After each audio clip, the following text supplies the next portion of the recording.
The Accidental Entrepreneur is brought to you through our affiliate relationships with the following sponsors. Digital Accelerant, the digital mobile business card that generates leads.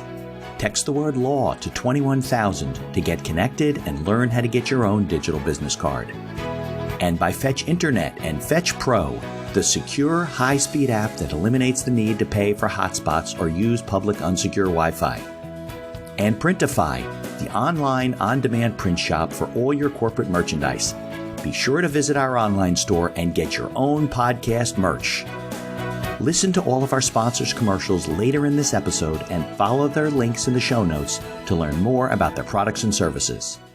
So I just, again, continued to share what I knew to be the right way, or I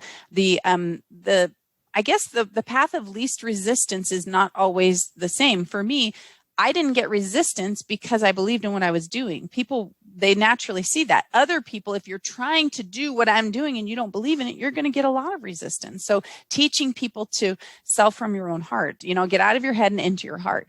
And when you are 100% sold, it will be simple for you to sell because you're just speaking truth and you're just sharing your opinions with what products are best. And in the book, I use this example. So if you have a kid you have a friend that has a kid with psoriasis, right? And it's terrible because my nephew had it and I watched him struggle, so painful. It was horrible. Right. Yeah. And you had a product that you knew would fix it, but you wouldn't tell your friend because you're afraid she's going to think you're selling, then you're being selfish. Right. I mean, then you don't really care about your friend. Right. And you don't have to give it to your friend for free because that's you not having any self-confidence. Give your friend a sample and say, hey, I noticed that, Joey or Mark, whatever, is struggling with this. Hey, try this and see how it goes. Right. And then teaching them the follow-up process. Yes, you should follow up. And yes, it's okay to make money from your friends. They're going to buy it from someone. Right. Don't you think that they would rather help contribute to you and your family's growth than a stranger? So stop trying to give all your services away and backpedal your way out of sales. I say some people that your friends would have to, run after you and tackle you in order to get a sale because you go, oh, did you like it? Because if you didn't, it's okay. And they're just, right. Right. They're afraid. Stop. Yeah. Be a little confident. Ask. Did you try it? Did it work? No, it didn't. Oh, I'm so sorry. Let me try and find something else. Or, oh, it did. That's excellent. Ask them, would you like to purchase some? This is how much it is. Would you like to get some? Because any parent that can resolve a problem for their child will throw money at it. The information provided in these episodes is for entertainment purposes only. It is not a guarantee of success or to be construed as advice of any kind. You should always seek advice from local licensed professionals before making any decisions. The dictionary defines an entrepreneur as a person who organizes and manages any enterprise, especially a business, usually with considerable initiative and risk. People often start a business without much choice, perhaps due to a job loss or just being dissatisfied at work. And they come up with an idea they just know can be successful. They become entrepreneurs by accident. That is to say, their success or failure happens by accident, not with intention. My name is Mitch Beinhacker. I'm a corporate attorney and a business advisor. You're listening to The Accidental Entrepreneur, my podcast about how to achieve success on purpose, not by accident. Join me along with our monthly guests where we share our knowledge and help you get a hold of your business. And now on to today's episode. Just to remind you, the podcast is produced and brought to you by my legal practice, Beinhacker Law. We provide business and estate services to entrepreneurs, inventors, and other small business owners. Whether you're just getting started or you've been operating for a long time, contact us for all your general legal needs, from contracts to client agreements, from purchasing a new location to onboarding a new partner or key employee.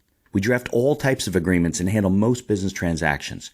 For more information about our products and services, visit beinhackerlaw.com or you can follow our link in the show notes. Thanks for listening, and I hope you enjoyed today's interview. Vicki Fitch here, author, speaker, international business consultant, and social media strategist. All right, Vicki. So thanks for coming on my show because I know you're busy. You have live shows, international appearances, I don't know, interviews with Oprah. I don't know what you're doing. You're out there talking to all kinds of people. So I appreciate Terry hooking us up. I told you I haven't read all your books yet, but I've been looking through Vic the Bully, and I have the other one on Kindle, I think, right? Awesome. I think so. I'm not sure which versions you got, but super excited to hear that you're diving into the content. But you wrote them. So I did. I'm close there. Okay. Yeah. So maybe you can, which you probably don't do because you're usually running the show, go back. Let's talk about your background, your history, Sure. how you built your career, how you got to where you're doing, and Absolutely. Well, what do you want to know? I mean, literally, if you started the first book, I started my first business when I was 12 years old, which, is fairly interesting, because again, it came out of a need for something. And that's where I learned about how to be an entrepreneur, is because I wanted a phone in my room. We didn't get an iPhone 6 when we were 6 years old back in the day. We had the curly corded thing. Pink phones, right? Yeah. My sister had a princess phone. The thing looked like it was something out of France. It was very funny. Well, it had that big cord and it has to be stuck to the wall. Right. But I wanted a phone in my room because in the current household situation back then is there was a phone in the living room where everybody got to hear the conversation, or a phone in my parents' bedroom. And so, as a teenager or a preteen girl, you start wanting to have privacy. And no, was this to get your own line or just my own line? Oh no, this is my own line. So who's paying for this? This is a bill every month, right? Well, see, now you sound like my father. That's exactly what he said. He's like, I'm not paying for a phone line in your room. Right. And I was like, okay, well, looking for jobs, and all the babysitting jobs have been covered because I had older brother 12, and older sister. You're not getting working papers to go work at McDonald's. Not yet, but. See, when you're determined, right? When you're determined, his friend was there who had an insurance agency, and he said, I'll pay you if you can get people to let me give them insurance quotes.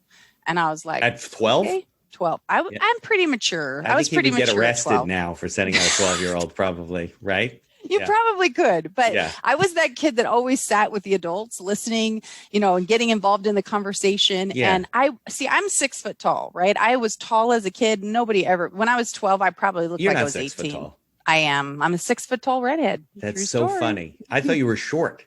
Nope.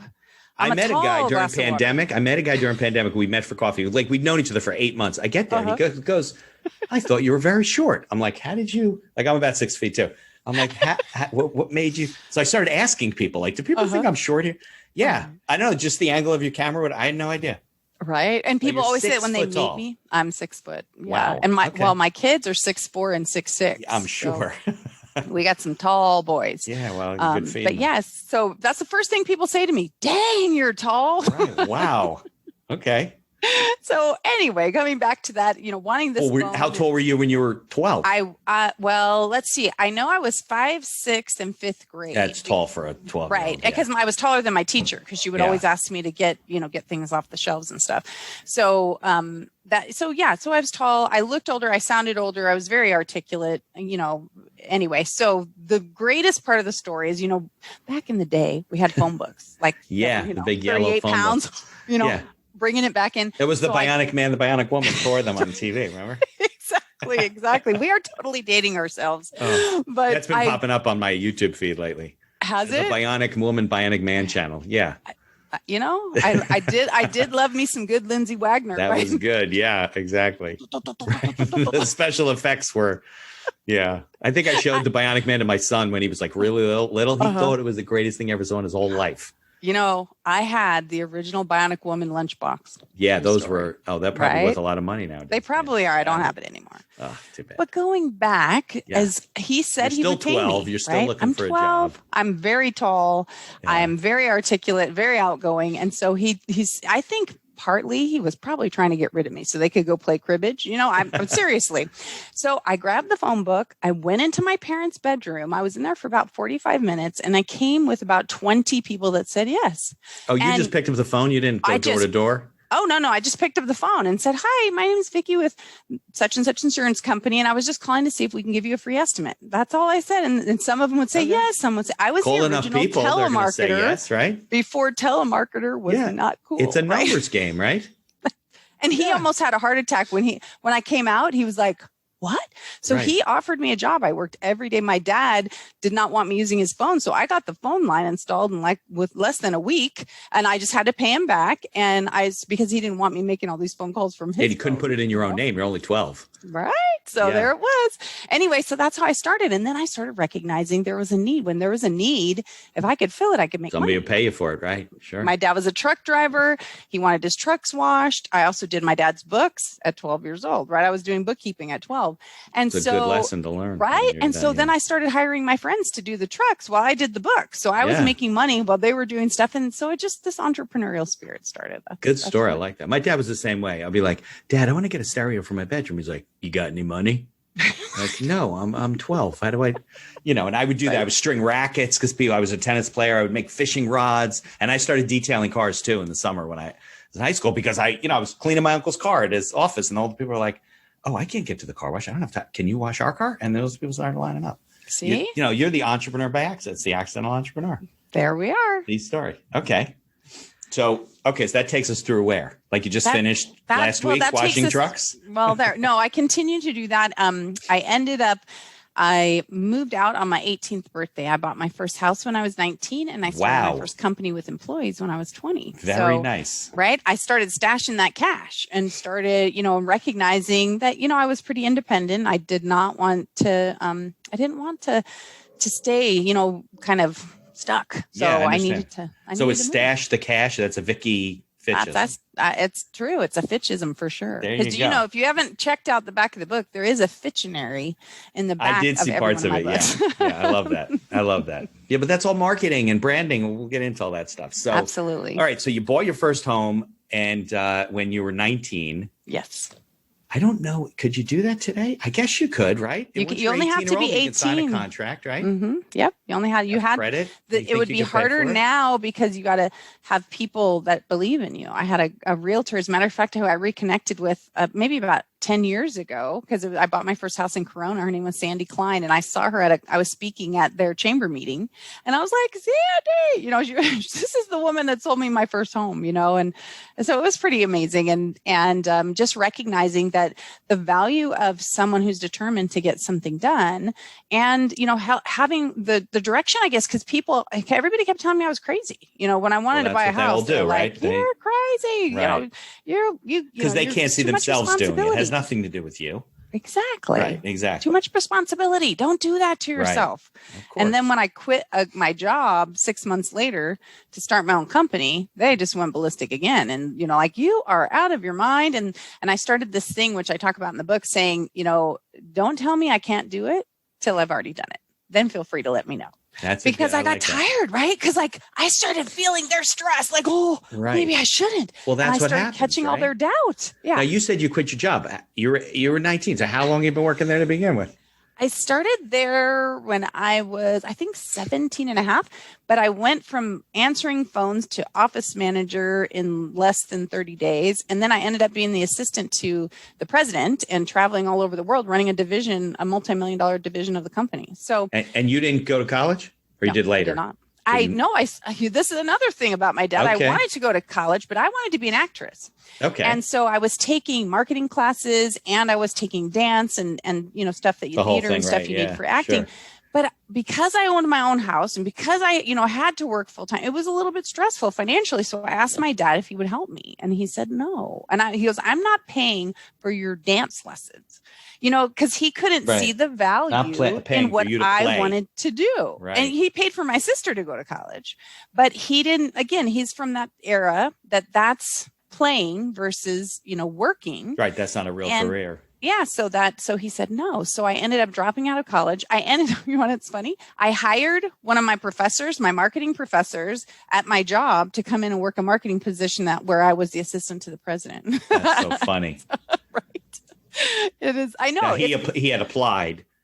It was a girl. Did you seek her out or no? No. I just said to her when my boss, the president of our company, said that they were looking for somebody. I said, I have somebody. I think. Oh, so you did seek her out? Yeah. Well, I had met her already and I liked her. And like I said, I already knew a lot about marketing. It wasn't like she showed up for an interview and you're like, no. Professor Susie. I connected her. Yeah, I connected her. Her name is Madeline. I connected her. Very nice. Very nice. Yeah, okay. All right. Good story. So that takes you to about 2 weeks later. So now you're like 19, I'm 19. Rich, you own yachts and all kinds of buildings. And Oprah and I were hanging out and, but she couldn't keep up with me. So look, there's a good lesson here, right? This is a lesson of, you didn't know any better. Like you didn't know any better. You didn't want anybody to tell you no, right. and you just did it and you can do it. But the thing I do recommend people do, listen to the information that other people have. There's a difference between people providing you information you might not have, Right.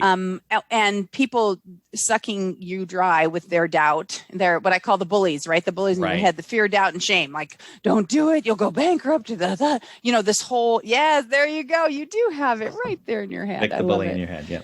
And so there's a difference. As a matter of fact, I was just talking to my son about it, my older son, about he was talking about a commercial building he might want to buy, and I said, that's great if you have a plan for ROI, but if you don't, you might want to take a look at what's going on right now with most people working from home and how many commercial buildings are abandoned and that kind of thing. So it's information. I'm not telling them to do it or not do it, but that's different. Information is what we should provide people, because then they can make an informed decision, right? Instead of just going on to these, making decisions based on not having enough information. Right. Well, it's because you're not really helping people. What you do is just projecting your own fear onto them. Right. Now, how old is your son? He's 24. So you're like, what are you like? Where have you been what happened when you were 12? Why are you waiting until 24? Dude, what are you, an underachiever? He did go to college. He did. Okay. He got a scholarship for sports and academics and went to college. He graduated with 2 degrees. So, we cut him a little slack. And I thought you were going to tell me you went on a volleyball scholarship to college. You said you're 6 foot or something. No, he did. He had a volleyball and a basketball scholarship and an academic But I thought that was you would have done that. Oh, gotcha. You're 6 foot tall. That is really funny. If Terry asked me, I would have said, your wife, she's probably like 5'3", 5'4". Right? Yeah. So, Terry's 6 foot too, so we're both 6 foot. That's why you have tall children. Yes. All right. So I love this, because this is the kind of like conversation where I talk to all these people. They're like, no, you can't do it. You can do it. But you just did it, and you started like 40 years earlier than most people. Right? So, yeah. I always tell when people on my live stream show, they'll say, how old are you? And I'll say, I'm 22. Right. So Terry and I celebrated our 26th wedding anniversary yesterday, and we have a 24-year-old son. So it starts not really where the math, we could try the new math, but it's just starting not to work out. I'm going to have to actually accept a little bit of older age. Well, they say, what is the 60s, the new 40? So right. I'm 55, so that makes me only like 32 or something. Right. So exactly. It's in your mind. Exactly. All right. So tell me about like how you started, working, like, because now what you really do is you advise people, you motivate them, you do all that kind of stuff. So take me through that like process, because obviously when you're, I was more of an introvert, but when you're in your early 20s in college, you like take on the world, right? Or you're working, but you weren't like, I'm going to stand up on stage and motivate people. So where did that all come from? Where did you start thinking about it? Great question. So I started my first business, which is a bookkeeping and tax company. And people are like, you are crazy. You're 19 years old or 20. Now I'm 20. People are not going to take you seriously. You pick something that everyone needs. Right? They need it every year. Right. They need it. I'm good at it. I've been doing it since I was 12. Probably can underprice the competition at that point, right? Yeah, I think that's a good didn't. Move. I actually charge more because you should. I'm not saying you shouldn't underprice. Yeah, absolutely. Because people that's the will thing. Pay. Right. I'm a studier. Like I actually became a problem resolution specialist with the IRS because people are afraid with the IRS. So I started doing bookkeeping and taxes, bookkeeping and payroll, and I added on taxes, and then I started recognizing people were coming to me with these, notice, and they're paranoid. I was like, well, why are you afraid? And I honestly, that's how I felt. Why are we afraid? They're people. There's rules. You didn't break the rules, so why are you worried? But again, it's like that, ignorance on fire. I didn't know. Well, people are getting those calls now, this is the IRS, and I get calls from clients. I think they're coming to arrest me on Saturday morning. I'm like, listen, the IRS doesn't do that. They're on their way. I know they are. I know. I'm like, do you owe any taxes? No. Well, then they're not. Yeah. People. Even if you do, they're still not coming over. They're still right. They mail things. They don't call you and say, "Hi, it's John. Things, give me your account number." And yet, people are falling for that. I know. What is up with that? But people fall for a lot of stuff. They're scared. I know. So anyway, that's what I started doing that. And then, so you're an enrolled agent, or you were an enrolled I was agent? not enrolled. I was going to take it. I was actually going to go get my CPA, but then I realized, and I don't mean this in any disrespectful way to CPAs, but the CPAs I was working with, I knew more than they did. And why do I want to spend another, X amount of years busting my butt to get a credential that really only mattered to people that were looking for the credential, because I could do everything I needed to do. I mean, all I had to do was get a power of attorney to represent people. I didn't have to have that CPA. It's just other people if they wanted it. Yeah, you need a CPA if you're working in public accounting, and Right. I didn't need it. Absolutely. So I did that. And then when I met my husband, Terry, Terry, when Terry and I met and we were starting to date and stuff, I couldn't go on trips and stuff with him because of tax season. And anyway, he got me to sell that business, which was my baby. And that's where I learned that businesses were made to be built and sold. We've built and sold 4 companies, right? But I didn't, it was still my baby. Entrepreneurs don't know that. They don't realize that. I started when I was 19. What did I know? I know this is my baby and that I've been building it. And I ended up being the, one of the top franchises in the country. And at my very, it was a franchise. So we started off with their base software, but then of course I didn't like it because it was very limiting. So I went and got my own stuff. And of course you did. Yeah, right. It wasn't serving the purpose. You're like, I can make this better. Right. Of course, and again, I still believe that, using templates and concepts work for a time, but when you've, moved beyond those, then you need to. But anyway, so I did that. And then Terry got me to actually sell my business to go run a division. He was the vice president of a publicly traded company and got me to go run a division of that company because we were going to get married. And like I said, I couldn't go traveling and stuff with him because tax time gets ugly. And then when people have issues, they want help right now. So I did that. And I sold it. And then, like I said, I did exceptionally well at that job, taking it from a $300,000 division to 1.2 million in less than 9 months. And again, it's really just from understanding people and marketing correctly, not even like from a marketing degree. So it was really recognizing a business the value position? of relation. Well, it was building up a division, getting people to do referrals with us, and developing like a sales relationships. Team type of a thing. Kind of. It was a pool company, and getting the pool technicians, going out and actually creating relationships with pool technicians and getting them to refer the business to us. Okay, good. Yeah, so it was relational. It's about people and relationships. And then we left there and started a concrete resurfacing company. And while we were doing that, Terry says that was the best time in his life because I did everything. He got to go sell, which is what he does. He loves people and communicating and helping them get what they want. And I did all the, booking and scheduling and training of employees and ordering supplies and scheduling the crews, those things.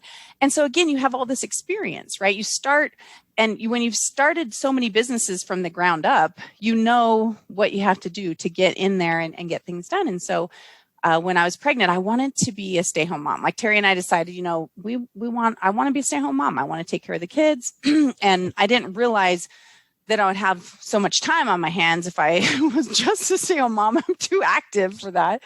But I tried, and every time I'd try and get out, then the company just kept growing and growing and growing and growing. So finally, eventually we sold that too. But I started in the direct sales industry just because I loved scrapbooking, and I didn't think about running it as a business, but I loved scrapbooking. And so I always believe you should do things that you love, and you should always have an outlet for things that are super great. And anyway, so I ended up doing that and being top 10 worldwide. I did it for 17 years, top 10 in the world. What is there? There's a ranking for scrapbookers? Well, there's a ranking for your company. It was an international company with over 80,000 consultants. So it was like a network marketing company. It's a direct sales company. Yes. For scrapbooking? Yes. Creative Memories is what I remember when we had my son, my wife wanted to get into scrapbooking. So I got her one of those cases, on wheels with all the scissors. I don't think she did one scrapbook.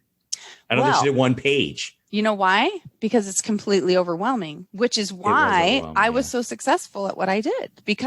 And again, I bring this back because I think it's important for people who want to be entrepreneurs to recognize the value of understanding other people. Yeah. I knew there was 3 objections to people doing scrapbooking, right?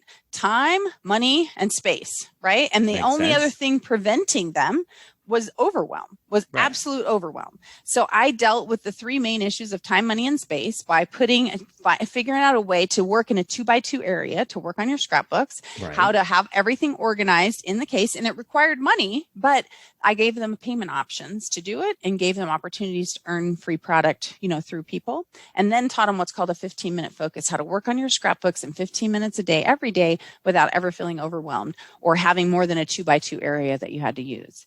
And so instead of $50 per person, the average sale for consultants, mine was $500. So, average per person, some people $2,000, and people are like, you can't sell $2,000 of scrapbook supplies to someone. I was like, you really can, because, and again, in Direct Selling 101, which is the book before that one, that's the one I have on Kindle. That's the one we talk about buying thresholds. A buying threshold is an imaginary number that you won't spend without either feeling guilty or consulting another person, right? It's like just this number, like whatever it is. But if your buying threshold is $25 and Marianne's is $10,000, then you're missing out on that gap by not finding out what she wants. Right. And you're being held back by your own expectations. Exactly. Of what people will spend. It's your largest check, whatever. That's a big number for you, but for them, it might not be. Now, let me ask you this question, because I started out in sales out of law school. My dad was in the insurance business. So I said, listen, I got to learn how to sell. So I went there, and that's, life insurance. They only want to buy it when they can't get it. They don't want it. Right. They only want the payout. They don't want. If somebody calls you and says, I need life insurance, probably because they had a heart attack in the morning. Or something. Right. So I learned all the sales techniques. So I'm always curious. So did the company teach you those methods, or was that something that you created?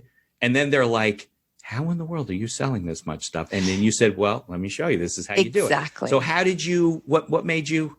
If we back up a teeny bit, Terry is the one that got me to go to my first motivational conference, right? Okay. And so where I saw Tom Hopkins and at different times saw Zig Ziglar and John Maxwell and, just these different groups. He's the one that introduced me to that. And I am an avid reader. And so like I consume at least, 5-10 books a month, but usually now audio listening while I'm getting ready or doing things. But I'm an avid consumer of content. And so when I started recognizing those values, I actually created a course inside the company we worked at called Dreaming into Achieving, teaching people how to take their goals and break them down and what Tom Hopkins calls reduce it to the ridiculous, right? And come up with daily goals in order to do it. So I started building those things. And so when, the whole concept of triplicative choice is giving people that kind of good, better, best, or recognizing their value.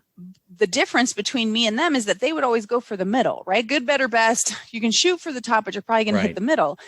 I didn't. I shot for the top because I believed that was best for the people, not because I wanted more money. Right. Like I'm all about. Right. I'm all about people. And I knew if I could handle their hurdles, right, then I could do it. And I heard a little from this person that made sense. And I talk about her in the book. Kimberly Brackett talked about how she created this sales process. And I enhanced that to fit what I believed.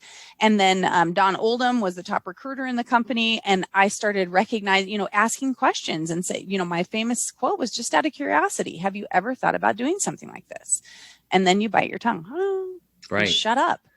Yeah, but being legitimately curious teaches you a lot of things. Because most people have thought of it. Because the answer comes out of them is, I could never do that. Right. And I'll say, I didn't say, I think you could do it. I said, have you ever thought about it? Right. And so then it kind of, breaks down the barrier a little bit. So where you can actually say, well, so, and what I call the if I could would use, so, well, my husband would never, he'll never support me, or I could never make money, or that I said, so.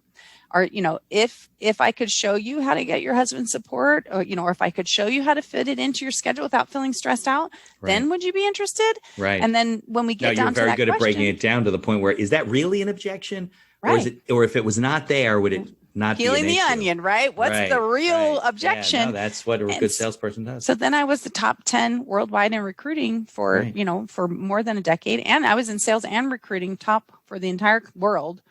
in my company for more than a decade. And I never tried. That's the thing. It was never a get up in the morning and grind. It was, I love what I do. You enjoyed it. How can I help people? That also comes through. Like if you're like worried about your next paycheck, you're looking at the big sale, people know that it's all vibrational energy, and it's all the bad stuff. So then if you really believed in what you do, you love what you do, you feel good about it, people just feel good about being around you. It's the way it is, and it becomes infectious. And but some people, I don't know what it is. It's also, some people have it in them to absorb and learn and take advantage of the things that they pass along the way. Like there might have been other people that went on a similar journey like you and passed the people and had the experiences, but none of it affected them. None of it sunk into them. None of them noticed it. I believe that about life. I just think that some of us early on notice, or there's somebody, an outlier that gets involved and says, hey, Vicki, go and talk to this guy and he'll tell you things. And you're like, oh, okay. And then he sends you to somebody else. And then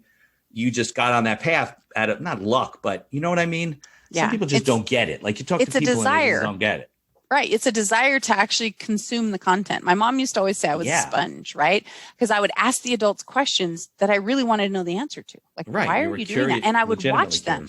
Yeah. I would watch them when they're playing cards, and I would know when they're lying because you could see, and now I know they're called, these micro expressions, but when they kind of squint or they do that, like I would just watch them. Right. Right. Yeah. They call it a tell, but then you'd see it in other things, right? Not playing cards now. Right. When people are dodging questions and so I just started recognizing and then calling it out what it was and saying, really? Because it seems like, and without trying to be offensive or really butting heads with people, but helping them to see other possibilities by asking the skill of asking questions. Yeah. I think a lot of it also has to do with the use of your time and your success, right? So if I'm meeting with somebody about some legal issue, I want to know right away, is this really something that's, well, first of all, it's serious. Right. Of course, can they afford me? But also, is it something you really want to take care of, or you're just kind of fishing around for, information? And then I could go on to the next. It was the same thing with life insurance. You wanted to know right away where this person was a prospect. Certainly you want to know if they have a heart condition, but if they're really not going to do it, what are you sitting on somebody's couch and falling asleep at 7:00 at night? It's just kidding yourself. But I think there's people that I met along the way who were just, they got it. Like there was a natural thing about them when it comes to recognizing what these opportunities were and how they sold, and they believed in what they did. Right. And then there's other people that are just like, oh, they don't get it. Like, they don't even see. They're the check collectors, right? They're just, give me my money. Just, okay, bye-bye. Be on your way. Yeah. I've had people ask me, these insurance agents, other salespeople, well, I was talking to somebody, this person, and they really need this, but if they want to buy this and it's more, I'll make more money if I do that. And I said, well, what does it have to do with the money? Well, I got to pay what's the right thing to do? Right. They should be doing that. Okay. Well, then tell them to do that. They'll appreciate that. And that'll come. Be honest. Come back to you in spades. Right. And people would say, well, what if they get mad at me? Like, I don't want to tell them that this scrapbook kit is better for them. And I said, well, do you believe it is? Well, yeah, because they're going to want. I said, then why won't you tell them? If you don't tell them the truth, because it's so much money, they're going to think I'm just trying to take their money. Throw you out of their house? Well, the thing is, though, honesty represents itself. Yeah. And that's the thing. It's like, if they get mad, then, then why would they get mad if they don't believe you? But if you don't believe you, they're not going to believe you. So you have to actually believe it first. You need to really believe that's best for them. If you don't, then don't try and sell it, because they'll feel it.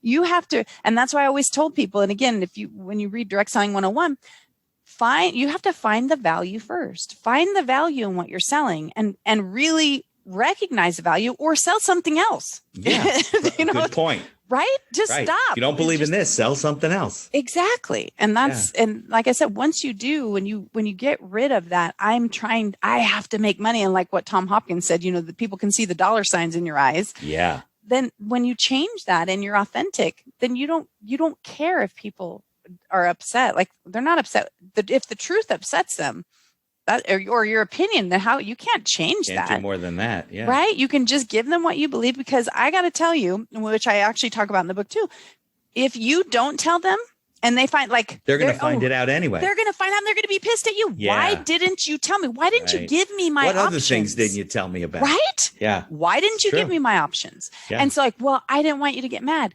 well, I'm mad now, Right. and I can't even do anything about it now. Right. And so then, well, that's short-sightedness. People don't realize. I had a couple that stormed out of my office. They were insistent. They wanted this kind of trust set up with their will. We don't really do that in New Jersey too much. I said, listen, you're going to spend $4,000, $5,000, $6,000. You don't need it. It's not necessary. That you don't care. And they stormed out of my office because I wouldn't do it for them. I felt like I was taking their money and it wasn't necessary. They probably got some other idiot attorney to do it. Yeah. There's lots of people that don't mind check collecting. Sure. Oh, that guy, he's so self-righteous. Yeah, here, give me the money. Right. Exactly. Right. Exactly. What's the matter with him? Right. Yeah. Exactly. He doesn't know anything. Yeah, you're right. You're totally right. Right. Okay. So you were with the direct sales company. Yes. And how long did you do that? 17 years. Oh, long time. The only reason I left is because they ended up, my heart still breaks because they ended up filing bankruptcy. They ended up because of, it wasn't even the company. The company was doing great. Right. Their parent company got themselves into trouble and then took all of our retirement money because they just changed it to a Rabbi trust, and they were able to, anyway, they raided messed the company. Yeah. Right. They did. They raided it and messed up something that was so beautiful. I mean, honestly, the people in that company, the consultants, most of us were honestly friends. I'm still friends with them to this day. I mean, I have hundreds and hundreds of people that were still connected through the direct sales industry. And so from that, because the company was flying me around to speak to, other consultants and other people, how to get your sales up, how do you get your top in sales and recruiting. You're on every incentive trip. You're the top point earner, so flying around helping. And other people said, oh my gosh, you've built and sold 4 companies. You're top in this. Like, can you help me with my business? So I started consulting because I had started businesses from the ground up. Yeah. And in a bookkeeping and tax company, I was helping other companies build and sell. Here's a word from our sponsors. Uplift your marketing and reinforce your brand with a digital business card from Digital Accelerant. Use a text marketing combination to stand out in front of your competition. Digital business cards make you memorable and most of all help you bring in new business through its warm lead generator. Motion graphics, intro, outro, and inspirational videos can be added during setup. Text the word LAW to 21,000. That's LAW to 21000 to learn how to get your own digital business card. Suffering from slow internet speed? Worried about hackers? Fetch Pro gets the internet from your smartphone to your Windows and Mac computer without paying for a hotspot. Always get the fastest, most stable, and secure internet access on your computer with Fetch Pro. Follow their affiliate link on our website to learn more and get connected with Fetch. Printify is the online service that simplifies and automates the process of sourcing and creating print-on-demand products branded with your company logo, product, or service. Printify is a better alternative to pre-purchasing and warehousing your merchandise for distribution or sale. Follow their link from our website to learn how to set up your own online store. And be sure to visit our online store and get yourself some podcast merch. Follow the link in the show notes to learn more about all of our sponsors. And now back to our show. And so that's how the consulting part started. Well, it's natural. You built your whole resume. You built your expertise. People understood what you were doing. You showed them how to do it. You did it. Yeah. It was like you were a teacher saying, this is how you sell. And I'm like, what have you sold? Well, I don't sell. I teach. Right. Like, what? I know those people. I don't practice law. I just tell people what they need to do. I mean, yeah, no, I know that. But that's the adage, right? If you can't sell, you teach. But that's not your case. No. So I just, again, continued to share what I knew to be the right way, or I guess the path of least resistance is not always the same. For me, I didn't get resistance because I believed in what I was doing. People, they naturally see that. Other people, if you're trying to do what I'm doing and you don't believe in it, you're going to get a lot of resistance. So teaching people to sell from your own heart, get out of your head and into your heart. And when you are 100% sold, it will be simple for you to sell because you're just speaking truth and you're just sharing your opinions with what products are best. And in the book, I use this example. So if you have a kid you have a friend that has a kid with psoriasis, right? And it's terrible because my nephew had it and I watched him struggle, so painful. It was horrible. Yeah. And you had a product that you knew would fix it, but you wouldn't tell your friend because you're afraid she's going to think you're selling, then you're being selfish. Right. I mean, that's, and you don't really care about your friend. Right. And you don't have to give it to your friend for free because that's you not having any self-confidence. Give your friend a sample and say, hey, I noticed that, Joey or Mark, whatever, is struggling with this. Hey, try this and see how it goes. Right. And then teaching them the follow-up process. Yes, you should follow up. And yes, it's okay to make money from your friends. They're going to buy it from someone. Right. Don't you think that they would rather help contribute to you and your family's growth than a stranger? So stop trying to give all your services away and backpedal your way out of sales. I say some people that your friends would have to, run after you and tackle you in order to get a sale because you go, oh, did you like it? Because if you didn't, it's okay. And they're just, right. Right. They're afraid. Stop. Yeah. Be a little confident. Ask. Did you try it? Did it work? No, it didn't. Oh, I'm so sorry. Let me try and find something else. Or, oh, it did. That's excellent. Ask them, would you like to purchase some? This is how much it is. Would you like to get some? Because any parent that can resolve a problem for their child will throw money at it. I mean, right? We don't have to argue about that. Right. Exactly. We want to help our families. So, and women, we are, and I say this in a way, I want you to hear it. We're some of the best salespeople because if we really believe it, then we will share it and we will tell everybody. But women are also very often the most fearful. We'll tell every single person on the planet of a product that we're using that we absolutely love. And it's a $500 package. Doesn't matter. But the minute we're selling it, they're going, okay, try this sample. And then just let me know. Right. We've already. Exactly. Because now, if she wants it, she'll call me. I know that. Right. What do you have 1,400 people asking her to do something. She didn't remember that she had this conversation with you this morning. Right. Even if she's well-intended. Yeah. It's fear. So that's what Evict the Bully in your head is about. Yeah. Helping you overcome your fear and stop looking at it, and start recognizing it for what it is, a bully that's hanging out in your headspace that you need to evict. Yeah. Well, people in law even, they're like, oh, I don't sell. It's like, right. Of course you do. What do you think? People just come to your office and say, here's, you have to convince them that they need X, Y, and Z, whatever. People have confidence in you. You got to learn how to sell. Exactly. And they don't teach that stuff in law school. So you are really like the epitome of the accidental entrepreneur. I mean, you got started when you're 12, you went from one business to the next. Now, I'm sure at the early days you didn't, but do you do business planning now, strategic planning? You write a business plan, you do those kind of things? Yes and no. I mean, I have goals and objectives. I write a business plan out when I'm thinking about adding another division onto my company. That's the strategic plan. Right? It's still part of, it's a marketing plan. Then there's a financial section, right? Because you're going to figure out if I'm going to add this and I lose money, what the hell am I doing it for? That type of thing. And how long is it going to take me to recoup these costs? And, and so yes, those. Yeah. But in the beginning, nope, I just got on the phone and then, I could do that. Right, exactly. Well, it gets more complex when you have employees and you got responsibility, you got tax, you got to pay, you got payroll, things like. If you don't plan, you could be. I remember in college, I had a couple of friends and they were in it was a direct selling business too. It was like it was when Halon was available, like fire extinguishers. They were selling small fire extinguishers, selling door to door. Most of the people that came to work for them were sold 5 to their friends and then moved on. But they didn't understand the concept that if you collect $1,000 from sales, you didn't make $1,000. Right.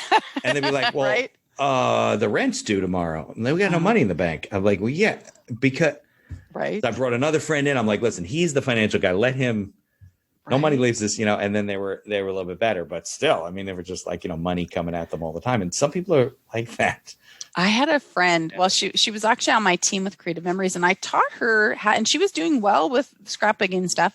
She decided to add on a shoe business, like selling kids' shoes. She was buying them on eBay and then selling them for more. Like a side gig type of thing. And she started making a ton of money. She was doing really well. She never paid taxes on any of it. Oops. And and then all of a sudden she's like, what? You have to pay taxes on this? What about my other job? I paid taxes on that one. It was like, wow, how did you miss that? This is a business, but with direct sales, do you have to withhold your own money, or are they withholding it? No, you have to withhold your own, but it's a little bit different because you're paying, right? You're paying at your wholesale cost, and you're paying at your retail cost, and depending on which company you're with, like we bought at retail and sold at wholesale. We bought at wholesale and sold at retail. Yeah, don't do it the other way. Right? Yeah, that's where you go bankrupt really fast, and then you write a book on don't let this happen to you. That's my dad used to say in the stock market. His motto, unfortunately, was buy high and sell low.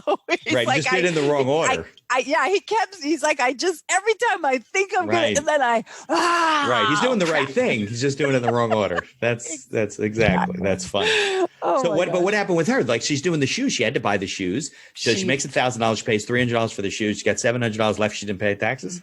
She didn't pay any taxes on any of it. At the end of the year, she had made a tremendous amount of money. Like, I was shocked at how much money she made. And then she's like, I don't have the money to pay those taxes. She needed you to negotiate her tax problem.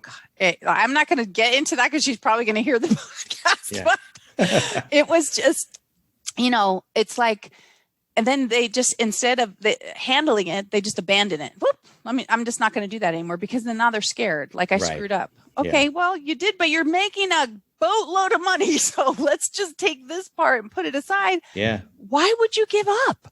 It's not like you lost money. You just spent all the money you got. And it was a lot. So, but there's thousands of Americans that are in those positions because they don't understand logically. Well, there's no money left in my bank account. That means I didn't make any money.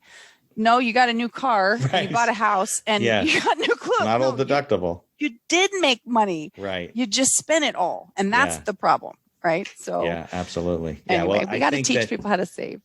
It's interesting because you have an interesting combination of things. I think a lot of us are very right brain, right? Because we're creatives and we want to make this, we want to build this and do that. But a lot of people are missing on the financial side, the number side. It's the part that they do shy away from and they don't do their numbers. And you obviously didn't. You went right into bookkeeping. So, that's not, and really because people do not pay attention because it's boring or they're afraid to find out they're not making any money, which during coronavirus, you get rid of cash flow and it reveals a lot of things. Right. The desperation because people that were going paycheck to paycheck. Right. It's just cash flow getting them through. And you got to measure that stuff. Do you know Profit First, Mike Michalowicz's books? I have not read it. Yeah. Heard of it, but have not read it. It's basically a pay yourself first type of a system, but he's put it into a system that works for the average person, bank accounts and moving money around. But people just don't do that. If you don't put money aside for taxes or whatever, it's not going to be there at the end of the year or profit or whatever you're doing or vacation. Because people get so stressed out about it, I wrote one of the books, I think it was number 4 in the series, because, I wrote 12 books in 12 months. Right. I think it was number 4, and it was called You're Broke, Not Broken. Right. And helping people recognize that your internal value has nothing to do with your external circumstances. People can get into situations. You can have an investment that you heavily invested in. It didn't work out and whatever. And it doesn't matter. It doesn't change your value. But I created this system inside where this man who ended up literally losing everything and having his car towed away while he was buying the last dollars worth of ice cream for his child. Like true, right? This is a true story?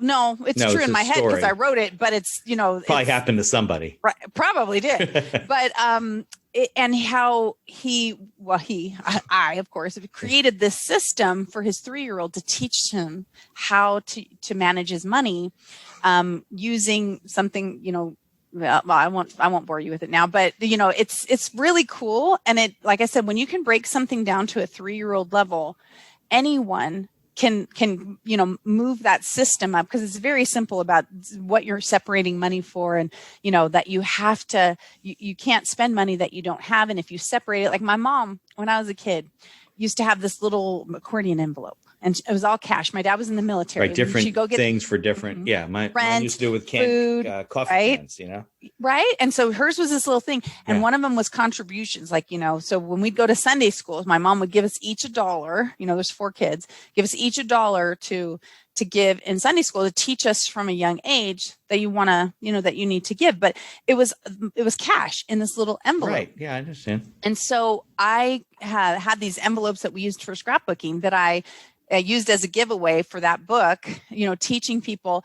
And here's the little here's the thing for, what we call SIDS. And, and like I said, we'll talk about that another time, but just to teach them how to separate money. And like I said, when you can break it down to a 3-year-old level, then anyone can do it. And then we can stop making people feel incompetent and ill-equipped to handle the simple things of getting your own apartment or, buying groceries or whatever. And that's why we have financial literacy in this country. 30-year-olds that's still in their mama's basement. They still do. I know they used to do this and it used to work. Remember Christmas clubs? They still do that at the banks. My mom would have this book and she was basically paying herself. So she'd pay $25 for the Christmas club every month. And then by the time the holidays were Jewish, but it doesn't matter. By the time the holidays came around, they had money in there to buy presents for the kids and whatever. I don't think they do them anymore. Such a good idea. I'm sure they don't, but I do remember. I never remembered until you just said that my mom did have that. I remember the Christmas club because it was home savings and loan. Everybody's mom had a Christmas club, right? Yeah, I love that because it was just a concept, a way for the bank to get. They're in business, right? They want to get you to make deposits. It was a way for you to make deposits, and then you spend the money and start all over again. And then there's a lot of those systems out there. But you're right, people don't. They don't create a system for their life, and they're just too busy dealing with, having kids and getting a house and getting a mortgage and they'll give you a credit card. And next thing you know, they got all this debt. They're ahead of where they are in life in terms of their income. They can't keep up with it all. And some people go really dark, but other people struggle. And then you find out your best friend tells you, oh God, I'm struggling. My husband's got to file for bankruptcy, all this stuff. And then you start realizing this happened to a lot of people. Like 90% of the population faces financial trouble. Maybe it's higher, right? Right. During their lifetime. They're completely ill-equipped for what comes. And then, all of a sudden the credit card applications start coming. Any college kid, Elijah, 16 years old, they started sending him. Yep. You're like, you can't get credit at 16, but yet they're just prepping. I don't think so. You have to get a parent. You can't. No, I think you got to be 18. Yeah. Yeah. That's what I'm saying. But at 16, but he's on the mailing list already. Yeah. Right. Right. And so, they figure he'll get mail for a couple of years and then he'll be conditioned. Yeah. Right. Yeah. Or he'll fill it out and they'll have his information ready the minute and then they send him an email. There was something I was going to say. You said you bought your first house when you're 19. Mm-hmm. Today, I don't think you could because you wouldn't have a credit history. Probably not. That was long enough because it's such a big part of our ridiculous society. But you know what? Now that we're saying that, I know I had a Shell credit card when I was 16. Maybe my dad was a co-signer because I know you can't legally sign it, but I know I had one. That's how I got my credit. You could. When you're 16 or older, you can sign a contract. No, not in California. Oh, really? New Jersey, you can sign at 16. You have to be 18. Yeah, here. 16. So you could do it, but I think they would require a co-signer. So you can own a car. Right? Yeah, you can't own a car. What do you need a gas card for? Yeah. Exactly. Oh, I love but all this stuff is really good because you lived it, Yeah. Absolutely. It must be frustrating when you meet somebody and they have a lot of potential and you're trying to help them and they just don't absorb, it just doesn't. Right. It's painful. Yeah. Like Terry and I were just talking about, because the clients, I'm very selective about clients that I take on because I enjoy your life too. I do. And I will only work with people now. And I don't mean this to sound rude or disrespectful, but I only want to work with people that are actually going to do the work. Right. Yeah. When we're talking, if you're not going to do anything that I say to you, then why are why I don't know who that's going to be more painful for you. Right. It is. And that's because I'm so excited. You don't need their money. So. Right. Exactly. It's and that's my husband goes, honey, just don't do that to yourself because you get so involved. You want to go fix it for them, but it's never going to stay fixed because they won't do the work. They say, oh yeah, I didn't have time to read that. I didn't have time to do that. Obviously it's not important to them. Exactly. And you know what? If it's not important, that's okay. Save this money then, like the Christmas club. Wait until you're actually ready to move into action and then let us help because they might never be ready. Yeah, exactly. And then they're going to steal parts of your life while you're so not addicted. That's the wrong word. You're so excited and you want to help them and you see all this potential and you're giving them part of your life that you will never part get of my back. Mind. Right. Because as I'm going, oh my gosh, we could totally do that. We could that's and they can't. And they're like, oh, I didn't have time to get to that. I mean, that's it. To a certain extent, it's a little insulting, but they don't mean it that way. It's the same way in law. I mean, I talk to business owners all the time. Listen, we got to do X, Y, and Z. And they're like, yeah, we need to get to that. I'm like, listen, just do it before you die. Don't, because I do have a lot of cases right now where people died and they didn't have business stuff in place and they don't have a will. And even New Jersey is not as bad as California, but it's difficult when you die without a will. Oh yeah, and the fact that probate takes so much of the money, and then It's And by the way, you have to post a money. bond. I don't know about out there in New Jersey because Really? they don't know. Maybe there are creditors that show up and the courts don't want to have the creditors screwed because the beneficiaries took all the assets and they make you post a bond. It's like 1%. So if it's $1 million estate, was it 10 grand? That's crazy. And you got to do it before you get appointed. So you might not have access to the bank accounts. And you might not even have the money. So what do you do then? Find a friend to give you money for a couple of weeks. Yeah, I got one right now where they're trying to find money because they need a $5,000 bond or whatever it is. You know, that's where all these letters I'm getting about the $2.5 million that the Prince of something wants to send me, and that it's like, oh my gosh, those are great, right? Did I tell you about the scam that the guy in Alabama? Did I tell you that story? So I get this email. So I do a lot of marketing like you do, right? So I get this email about a guy selling a piece of construction equipment. It's about $800,000 sale. Do you do purchase agreements? Sure. So, and it was, dear Mr. Beinhacker, was it weird looking? So I wrote him back and I said, sure, I do that. And so he writes back, how much would it cost? Whatever. And I see he's in Mississippi. So I write back, I said, listen, I'd love to help you, but I'm a New Jersey attorney. I don't know who referred you to me, but you're in Mississippi. He said, no, that's not a problem. The company we're selling it to is in New Jersey, and he gives me the name. They're a big construction company. I looked them up and whatever. So I said, okay, here's my retainer agreement. I need this retainer, whatever. So he sends me back a letter, signed retainer. And he said, listen, the buyer is sending a check for a deposit. You hold it in your trust account and you can take your fees out of that. I'm like, okay. So I didn't get anything in the mail, right? So finally I get a package that comes and it says it's being held in customs. So I said, the company's in New Jersey and you're in Mississippi. How is this being held in customs? Oh, well, the broker's in Canada. He gives me the story. So I go, all right, whatever. So I never got it, right? So weeks go by. So one day the package does arrive. I don't know how. It comes to me. I open up. It's this. I still have it. It's this Chase bank check for like $150,000. He tells me to deposit the check and I'm supposed to send him 80% of the money. And we're told to back 20% till they inspect the equipment. I said, okay, that's great. Now listen, I'm an attorney. I don't know you. I have to do my due diligence. Get me a contact at your company, and I'll call the company in New Jersey just to verify everything. Ghosts me, like I don't hear from him anymore. So I said, you know what? I looked up this company that was on his email. It was a real company in Mississippi. So I called the company, and I get through this woman, and his name was like Michael or something. She says, would you like to speak to the real Michael? And I said, he's a real person? Like, yeah. And this guy has been masquerading as him for a couple of years now. He's in some other country, maybe Canada. That's where the package came from. So I finally got this guy on the phone. And he tells me that the Birmingham FBI came to his office because some attorney got taken for like $250,000. Oh my gosh. I was like, boy, I hope the bank has insurance because I'm sure the guy didn't have any money. Wow. Yeah, some attorneys are just desperate. Wow. And they deposit the money. As soon as it's deposited, it'll be available in a couple of days, but it doesn't come back through the Federal Reserve System for a couple of weeks. Oh my gosh. Yeah. So, see, it's so sad. And that's why people are so skeptical now. They can't even trust. You can't trust anything right now. I mean, what? Yeah. But if you think a Nigerian prince is leaving a couple of $1 million, well, I mean, I'm worth it. I mean, they obviously looked you up and they were like, well, we got to give Vicki this money. And kind of went like this in bullseye. Oh, that girl. That's the one. Right. Exactly. I mean, I'm worth it for sure. Right. Well, it's not even that strategic. It's these people that are so poor, they don't have anything. Yeah. They're in these internet cafes and they're just trying to make a living. They don't think about you on the other end and what they're doing to you.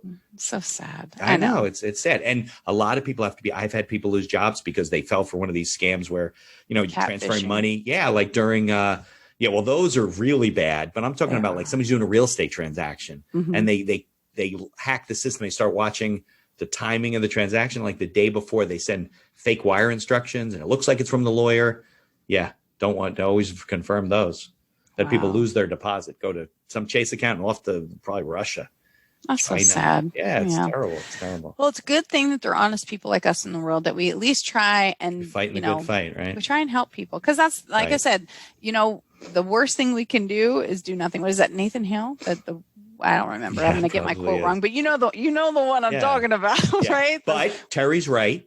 You can't help everybody. Because I know they just won't. We're only going to help 20% of the 20%, probably. He's like, babe, no. Like I'll go, but honey, I could, and he'll go, no, no. Like I can already see it. You're super excited. Are they really going to fall through? And then just like you can be devastated because you can feel like I could have helped that person, and they right. I feel You just gotta just walk away. Just gotta walk away. You just gotta say, you know what? Can't help everybody. Think about all the people you've helped though this week. You know. I know. I talked to one of my clients, and she's like, Vicki. Her name's Shannon, and she won't mind if I tell her. Her name's Shannon Mattern, and we started working together. I think maybe 5 years ago, and I think we worked together for three years. I was coaching her every week, and she is such an outrageously, incredibly talented girl. I mean, like I look and I would just say, girl, because I actually reached out. She wanted to pay me, and I said, you know what? I tell you what, I'm going to let you do this for me. I'm going to charge you a discounted rate, but I'm going to make you responsible for all this stuff right here, because I'm telling you right now, you are a gold mine, and you just can't see your own value right now. And so we worked together. And so I talked to her the other day, and she's like, I am living the dream that you saw it. I couldn't see it because we have this little thing one time, and she was, I'm so done. I don't want to do it anymore. I'm letting it go. And I was like, okay, just really quick. So if any of your listeners are in this situation right now, or they're feeling completely overwhelmed and they just want to give up, what I said to her was, that there's value in your knowledge. And so why are you going to take your self-driving Uber car and abandon it on the side of the road when at least the worst case, now you could at least park it in your garage until you're ready to use it again. That's a good analogy. Right? Let's not leave it abandoned by the side of the road, because it's capable. You already have people that you've taught and trained through courses and this and that can do the work. You can get paid, pay them a piece of the pie, and still be making your passive income over here because you've already taught them. And so we went through this thing, and she actually, and I can divulge this because she actually does what's called a money report, where she tells people every week. And we had to get her to making $10,000 a month before she could quit her full-time job. So she goes, Vicki, I made $40,000 last month. My husband and I just built a custom home. Right? That's what I'm saying. That those are the people, because every week, and she goes, I know some days I was whiny or I was this. I said, no, you had bad days. We all have those. It's not the same as not doing the work. Right. Having a bad day and having to walk somebody through it. We all go through that. Right. But you did the work. You did the work. And look at you now. And she goes, I know, I can't believe it. I never thought I would be here living my dream. Well, and so that's what makes it all worthwhile. Well, isn't that the secret? The secret is that successful people do the things that unsuccessful people are unwilling to do, not that they can't do. Right. That's, I think I read that in a speech from like 1929 or something. Right. Right. It's not, you don't have to be like a rocket scientist to be successful in business. You just got to do the work. And be consistent. That's what I always say. Be consistent. One of the chapters is called the Queen of Consistency, right? Just be consistent. If you know what you need to do and you do it every day, because I was in a wheelchair for 3.5 years. And so you were? Yeah, I was. I took That's another podcast episode. Right? I know. I was getting an award. The molding came off, came down the stairs. Long story. But anyway. When you were getting the award, you were walking down off the stage? Yes. And the handle came off the wall? No, the molding on the stairs. Yeah. So like the stringer. You can cut this into another episode if you want, but this is really good. So I was number 2. My friend from Canada was number 1, right? And I say that because that means 8 other people had already walked down this set of stairs. It was built to look like a cruise ship, because we were going on it was built for this. It was built for this. Yeah. And they had this big fat molding and these teeny little stair things. So when the molding came off, it was half of the step. The steps was tiny. So when it came off underneath my foot, I came down and went down an entire flight of stairs in front of 7,000 people. Okay. 7,000 people. And then of course they went, right. And it's like, the a lot of drop pain, thing, probably. Yeah. The pin drop, I had never experienced it until that moment, right? And the vice president of sales comes over. His face is white, right? Like I'm just sitting there kind of shocked, like, what happened, And he picks up the molding and he goes, and he kind of throws it across, and helps me up. And then I went, just waved at everybody. Here, yeah. Oh, I wasn't. I think it was still the adrenaline. And then... Okay. It wasn't like the bone was protruding out of your leg. No, it wasn't like that. Okay. I hear my friend from the top of the stairs. Oh my God, her pants are ripped. Like my butt is hanging out. I'm bleeding. Oh. So she runs down the stairs, skips over the one that's broken, wraps her shirt around my waist so I could at least not have my butt hanging out for all these people. And so I had to stand up there with one hand holding, because the sleeves were 3/4 sleeves. Stay one hand holding that and one hand holding my Oh my God. And I assume the company paid your medical bill, right? Well, that's another story. But anyway, they should have, but they did not. So that was that. Yeah, but then I didn't know any better. Now, had I known you at the time, no, I don't do that kind of law. It doesn't matter. You would have said, Vicki, you need to talk to somebody. Correct. You know, and you would have said, or I would have negotiated something before you went to a litigant. Exactly. So anyway, I didn't know I had torn the ligament in my hip. And so I kept walking, and it got tighter. Anyway, I ended up with 7 bulging discs in my spine. And oh God. Because it torqued it over and over, for so long. Oh, you passed on a big lawsuit. Yeah, right. So, but anyway, see, we still can be successful even when we don't have that avenue. And because I was so consistent, even though I was in a wheelchair and I couldn't do what I was doing, I was making my phone calls. I taught my team what to do. I still stayed in the top of the company. Right. But, and like I said, with not the ability to do some of the things I've done. Systems work. It helps you be consistent. You do it the same way. It doesn't have to reinvent it every time. You're going to screw it up. See, you and I, we get it. We see eye to eye. So let me ask you. So Evict the Bully in Your Head is, I think, available. I got it on Amazon. You can get it on my website if they want to sign copies. And the selling book is called Direct Selling 101. 101, right? Mm-hmm. That's on Kindle, I know, and you can get it in hard copy. Yes, you should be able to get them all there. We had trouble with the actual printing, and I had to I started my own publishing company because our publisher couldn't keep up with me. I know, right? Because I didn't have anything else to do. You're I like that car, but let's build our own car. Well, they couldn't keep up, right? I know, because that's hard. Now I understand why. But yeah, so we started our own publishing company, and then when COVID hit, the printing of things went a little awry. So the physical copies are available for the first 2, and then the other ones are digital copies. But we're working now because then we moved, and then so now we're ready to get the rest of the physical printed copies. But those 2 you can get on Amazon. Actually, I was talking to somebody. I don't know. You probably know this already, but there's a way to take a printed copy like a PDF and email it to a Kindle address, and it ends up on your Kindle. Oh, yeah. Wow. Yeah, and I do have Kindle for both of these. And you said that one of them wasn't up there. This one, it wasn't. The Evict the Bully in Your Head wasn't available on Kindle. Well, I'm glad you have the physical, so you can touch you can touch and see the drawings, and you can see the Fictionary in the back. Because you also autographed it for me. See, there you go. I got that. Hashtag you are enough. Right? That's what I'm talking about. So tell me, we'll put links in the show notes to VickiFitch.com and all the stuff you're doing, but what's the best way for people to follow you, to interact with you, to learn from you? Following on my social channels, which is most of them is Vicki Fitch, VICKIFITCH. A couple of them, it's Vicki Fitch or Vicki_Fitch. I call it the curse of the underscore. But if they search on Facebook, on Instagram, LinkedIn, go to my website, go to VickiFitch.com, and you can see all of our social handles there, and you can order the books at VickiFitch.com/5K.